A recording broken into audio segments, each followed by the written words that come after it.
Bonjour, mon nom est Pierre Bertrand. Et ce qui m'amène, parce que là, je suis nouvellement retraité, fait que c'est une expérience que je veux vivre, c'est un défi pour moi. En même temps, c'est une forme de préparation pour aller faire le Compostelle France-Espagne. Fait que c'est dans le fond, voir comment mon corps va réagir au parcours. Et puis en même temps, naturellement, c'est un moment de grâce, là, de recueillement, dans le sens de me reconnecter avec moi-même. Je ne connais pas personne.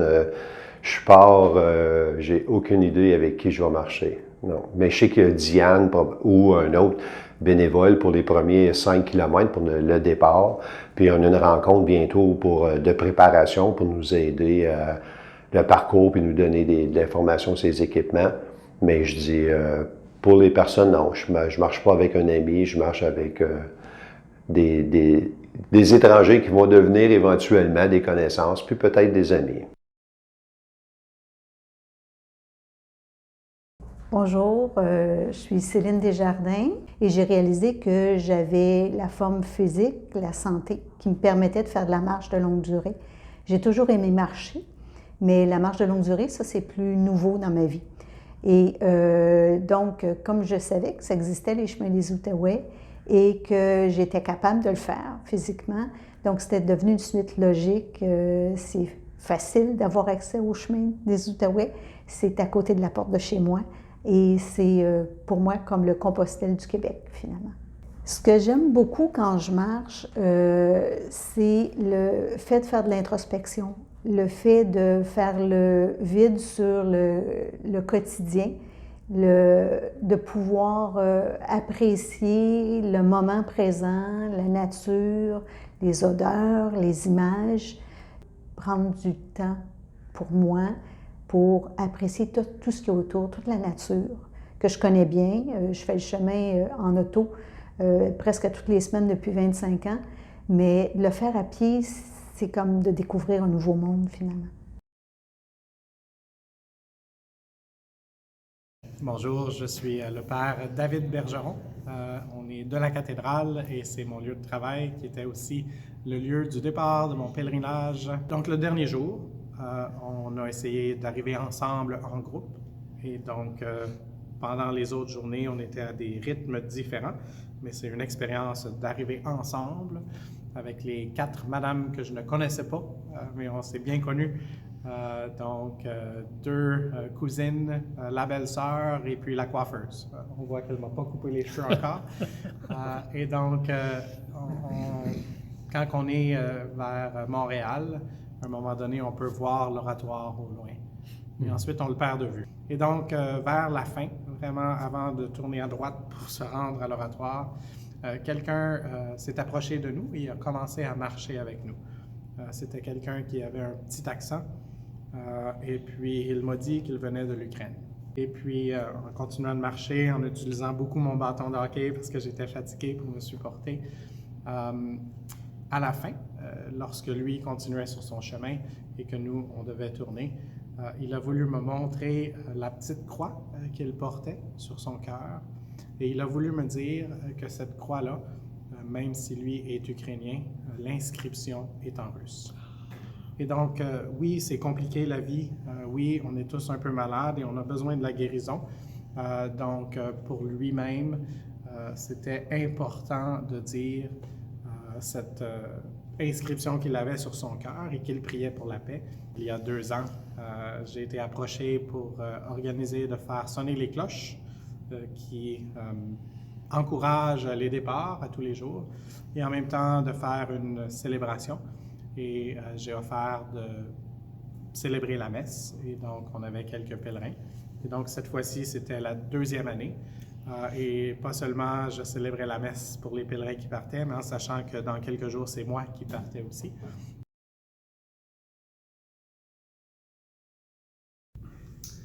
Hello, my name is Paul Hughes. I did the Chemin des Outaouais walk in 2019. Initially, I found when I was doing like the Camino Frances, mainly in Spain, you go there for the challenge, the physical difficulty, the things that you're going to see along the way, but you soon discover that it's more the people that you meet while you're doing it. And so Le Chemin was of interest because they're small groups of 6 that tend to stick together, and you do get to know each other. With Le Chemin, what they do is they have somebody accompany you for at least the first 5 kilometers, and sometimes somebody might be with you for the whole day, but that's somebody who knows the route, knows what needs to be done. So any questions that you have are answered at that time. So there's a comfort there. I think the other thing that was interesting is the organizers are walkers. And I thought, oh boy, the problem is going to be things like washrooms, because we're not on the main route. But they've thought of that. And you get to go to homes along the route where they have made their washrooms available. And what happens is you get to meet the people who live along the way. You don't get that anywhere near as much on the other walks that I've seen. And then I think the last thing I'd mention is, unlike the walk, particularly the Camino Frances, it's not a bed race. You know you have a mattress or something dedicated to your group of 6. And you don't have to be there by 1:30 or 2 o'clock in the afternoon to ensure that you're getting a place to stay. When you're on Le Chemin, there's your group of 6, you have those 6 beds or mattresses along the way, and so there's a comfort and you can take your time and enjoy the route.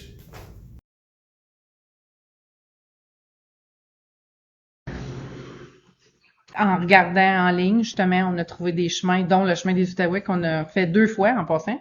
Ce qu'on aime avec le chemin des Outaouais, c'est une genre de thérapie personnelle, dans le fond, que je fais chaque année, qui me ramène à moi, qui est pour moi.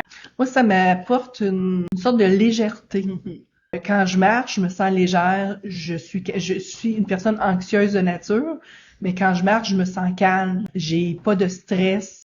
On n'a pas de responsabilité. On se lève le matin, puis tout ce qu'on a pensé, c'est d'aller prendre de l'air puis de marcher. Si tout le monde est honnête, dans de la marche de longue durée, il y a toujours un temps ou une journée où on frappe un mur, où c'est trop difficile mentalement, physiquement, ou toujours dans l'appréhension. Mais à cette heure, on sait que c'est d'heure en heure. On retrouve on retrouve le pep pour le faire. La dernière fois, oui, je me souviens, parce qu'on l'a fait 2 fois, ça s'est bien passé, puis on l'a fait au complet cette fois-là. Sauf 2 jours. C'est ça, parce que moi, j'ai barré. Mon dos a barré. Un des petits pépins qu'on peut rencontrer au chemin. Ça s'est bien passé. Il faisait chaud. Oui. Presque pas de pluie cette fois-là. Non. Les hébergements, les gens qui nous accueillent sont tellement accueillants. Des nouveaux endroits, des nouvelles personnes. Je trouve que vous avez une belle organisation par rapport à ça. C'est bien balisé. Les gens sont accueillants. Tous les endroits, c'est inscrit. Donc, non, je pense que ça s'est bien passé. C'était un des plus beaux chemins qu'on a fait cette année-là. Oui, très beau chemin. Oui. Puis même si on le refait une 2e fois, c'est jamais pareil. Non. La marche, c'est jamais pareil. On passe aux mêmes places, mais on vit des choses différentes à chaque fois. On rencontre des gens différents à chaque fois. Parce que les gens qu'on rencontre sur le chemin, ça, c'est beaucoup ce qui fait le chemin. Mm-hmm. Le chemin des Outaouais doit définitivement continuer à exister. C'est un des plus beaux chemins qu'on a fait. Ça, c'est sûr. On l'a fait 2 fois. Les hébergements, je dirais que c'est ça qui ressort là, quand je pense au chemin des Outaouais. Mais c'est toujours bien, c'est toujours propre. Le chemin des Outaouais, c'est très bien balisé. C'est sécuritaire aussi. Donc, quelqu'un qui veut marcher toute seule, il n'y a aucun problème à le faire. On passe d'Ontario au Québec, puis c'est tellement beau aussi les chemins. Tu sais, t'as un mélange de côteux, t'as un mélange de plats, rural, urbain. Ah oui, moi j'aime ça. Puis comme j'expliquais tantôt, la marche, ça se vit, ça s'explique. C'est dur à expliquer. Je peux pas te l'expliquer, c'est un besoin, comme j'ai dit au début. Je n'ai besoin, je veux marcher, puis si je le fais pas, ça me manque. Puis des fois, combien de fois qu'on se voit, on parle toujours de la marche. Oui. Ça revient toujours à la marche. Oui. Où est-ce qu'on va, on parle d'une anecdote, donc ça nous habite aussi à l'année. Puis nos conjoints, ben, à cette heure, ils marchent pas avec nous, mais Ben, ils vivent à travers de nous. Avec nos conjoints, ce qu'on fait bien souvent, c'est que, surtout Sonia fait ça avec son Oui. conjoint, c'est qu'après la marche, ils partent en voiture, puis On ils refait le chemin. le trajet. Puis là, on se dit, on a-tu marché tout ça? Des fois, il me dit, vous avez tout fait ça dans une journée? Oui. On a mangé là, on a arrêté là, on a rencontré un monsieur là, on a jasé une madame là. Fait que, tu sais, des fois, Marc, il vit à travers moi, la marche. Bonjour, je me représente, c'est Jeanne Labusson-Crête de Chute-à-Blondeau, Ontario. Mon souci premier comme hébergeuse, c'est plutôt que les gens soient bien à notre centre, c'est-à-dire sachant qu'il n'y a pas trop de choses autour, qu'ils soient gâtés. Ça, c'est la première chose qu'on aime faire, les gâter. Alors, on s'approprie de choses qui peuvent être intéressantes pour les gens qui arrivent à notre centre. S'assurer que les douches ils sont propres parce qu'on a une douche dans chacune des salles de bain. On s'assure de leur confort pour le dodo, ainsi que tout dépendant de la température. Si il y avait de la pluie, s'assurer des fois par bout que même si c'est dans un centre communautaire, qu'il y ait un peu de chaleur.